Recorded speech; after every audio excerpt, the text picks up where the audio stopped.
বাসটা 9:20 সময় দৌড়িয়া ঘাটে আসে, 7 নম্বর ঘাটে। এরপর তো পুলিশ সবাইকে বাস থেকে নামায় দেয়। আমি লাস্ট যাত্রী ছিলাম যে বাস থেকে নামছে, আমার পরে আর কোনো যাত্রী ছিল না। আমি নামতে যাচ্ছিলাম না, আমাকে জোর করে নামাইছে। যাই হোক, এরপরে বাসটা ব্রেক ফেল করে একদম সরাসরি নদীতে যে দেয় আর কি। এখন তো এই অবস্থা, পরিস্থিতি, বসে আছি, দেখা যাক কি হয়। আমি তো মেহেরপুর থেকে, আমাদের বাস ছাড়ার কথা, গাঙ্গী থেকে উঠছি, কুষ্টিয়া থেকে ঢাকায় যাব। মেহেরপুর থেকেই ছাড়া।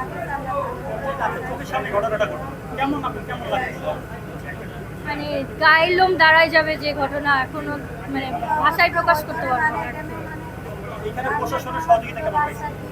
সাথে সাথে প্রশাসন অনেক ভালোই সাহায্য করছে। আগের ঘটনার থেকে বর্তমানে তো কাজ তাড়াতাড়ি হচ্ছে, আমি তো দেখতে পাচ্ছি। প্রত্যাশা